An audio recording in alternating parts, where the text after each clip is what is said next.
Ladies, gentlemen, and you beautiful in-betweens, hello and welcome back to Mechwarrior 3.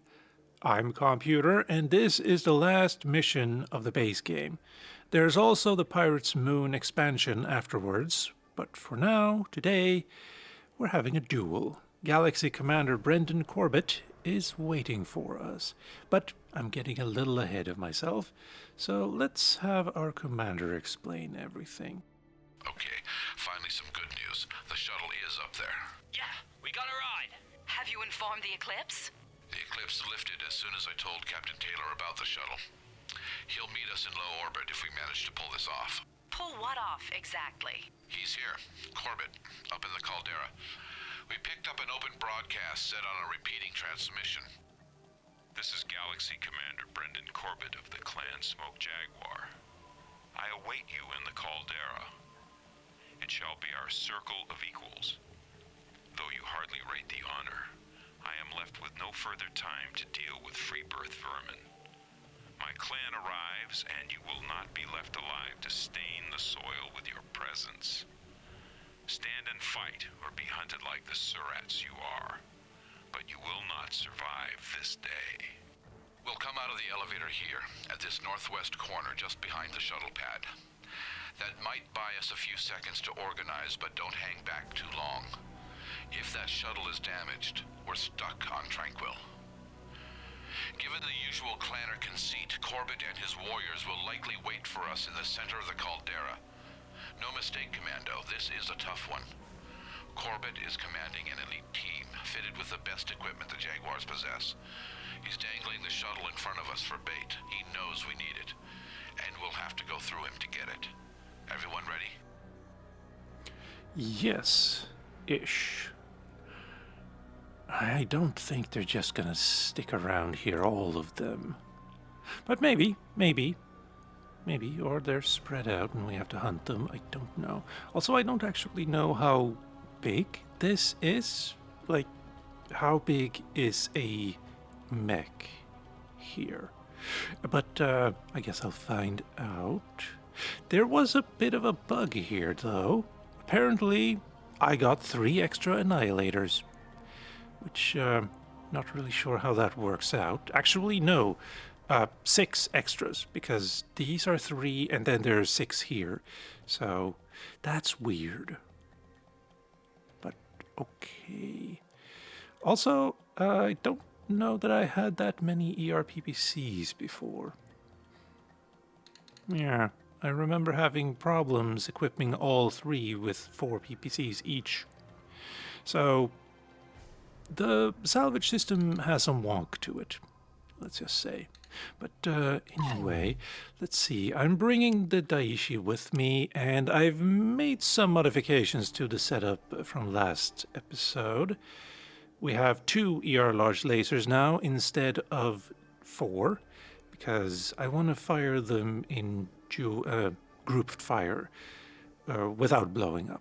So that's why that is. I also got rid of the jump jets and some other things so that I could increase the engine power a lot. We're still under tonnage and technically possibly underpowered as well, but yeah, this works. I have no criticals left, so can't really add anything, which is fine. And then you have 4 shotguns with 70 rounds, should be fine for a duel. And then you have 2 Gauss rifles with 64 shots, not each, but 32 shots each, yeah. And 2 large lasers as backup, and the same for you. Though PPCs would also be nice. I want to see how good the Gauss rifles can be. Yeah. Shotguns, don't really know how effective that'll be, but we'll find out. So, yeah, let's go have some fun. Reactor online, sensors online, weapons online, all systems nominal. Mech power-up detected. Thank you. Got them. Right out in the middle and waiting for us. Let's get away before they decide to fire through it to get at us. Yes, in a second. You guys just go over here. Hiding behind cover. I will gladly blast it apart. If you say so. Okay, I missed some of that. Also, is that the shuttle? Okay, so we're leaving all of our mechs behind, obviously. Single fire engaged. Targeting. Group fire You are engaged. mine now. Hello?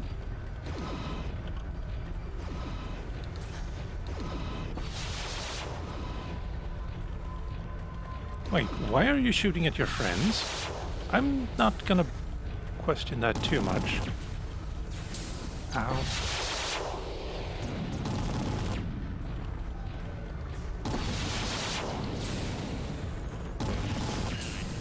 It's one. Cauldron-born, hello?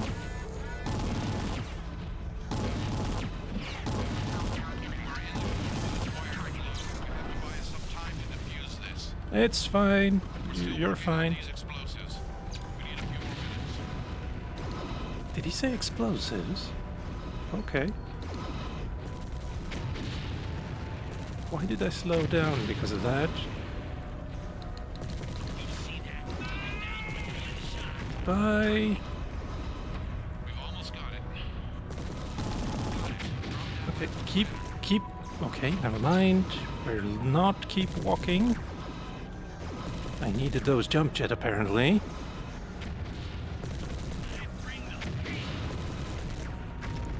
Oh. Okay. That was, quick. Way too quick. Is there nothing else? Alright, well, fine. Off we go. And no debriefing. Alright. We got some PPCs, streak SRMs, large and medium pulses, USC 5s, LRM 10s. Alright. And only I took damage. Interesting. Finish game. With the conclusion of Operation Serpent and Bulldog and the great refusal at Stranamekti, the power of the clan invaders has finally been broken. By destroying Clan Smoke Jaguar, the Star League taught all the clans the true horrors of war as it is practiced in the Inner Sphere. At the beginning of the counterattack, the 1st Avion Guards and other forces on Port Arthur laid waste to the military capabilities of the entire planet. This policy of complete destruction was continued until the final critical battle on Tranquility, where an unsupported lance destroyed the last bastion of Smoke Jaguar resistance and manufacturing capability. The total collapse of the clan's strategy against the Inner Sphere was sealed at Stranamekti. There the Star League fought under clan rules. Elite, Vat-born, bred-for-battle clan forces were defeated by the common, free-born, hardened veterans of the Inner Sphere. They are the true Mechwarriors.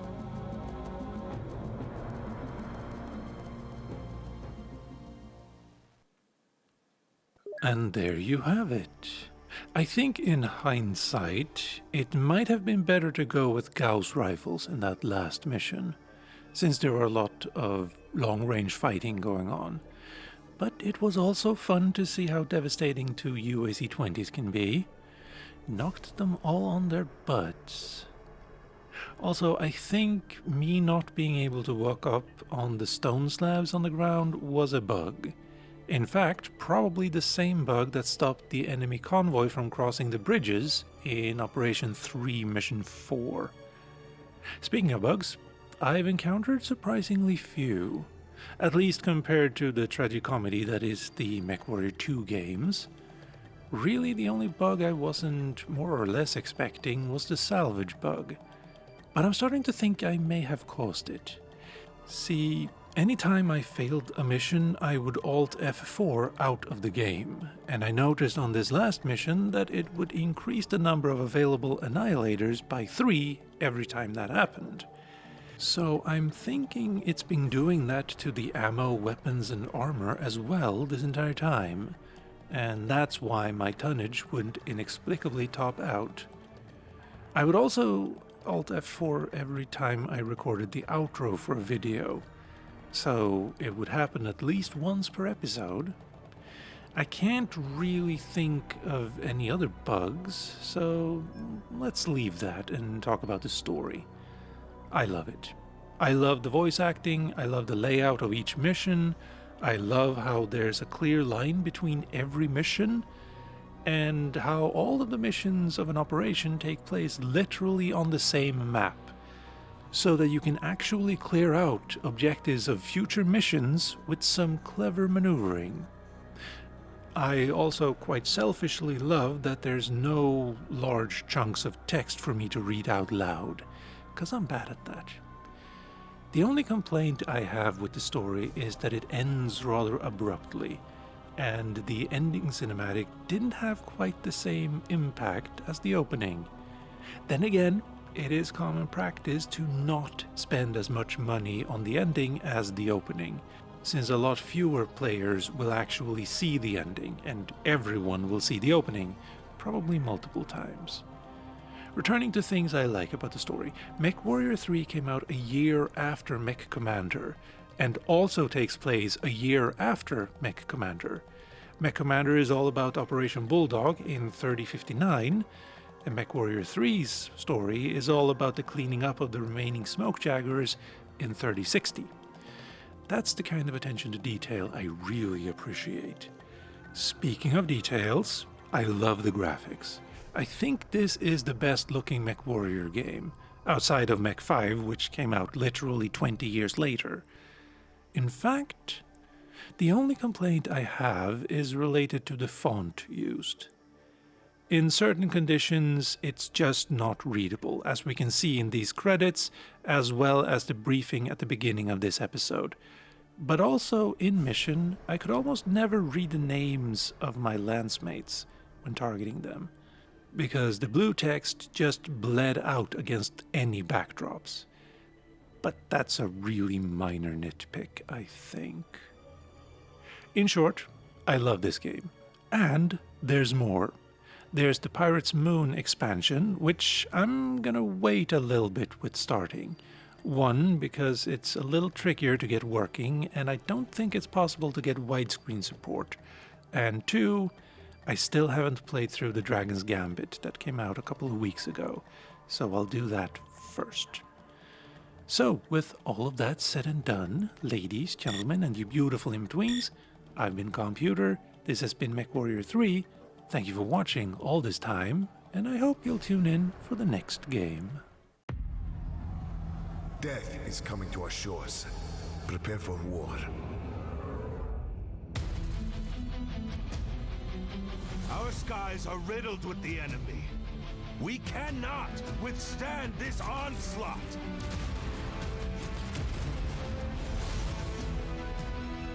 Hans Davian seeks to bleed the Draconis Combine out of existence.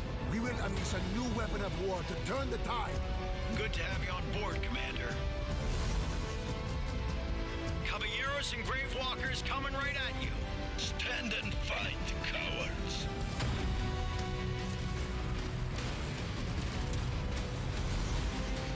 Conrad Guarita has devised a counter-strike for the ages, a tactical gambit that could see the Combine snatch victory from the clutches of defeat. Prepare for a fight! Burn through them! For the Combine! For the Combine! The Dragon's Gambit has begun.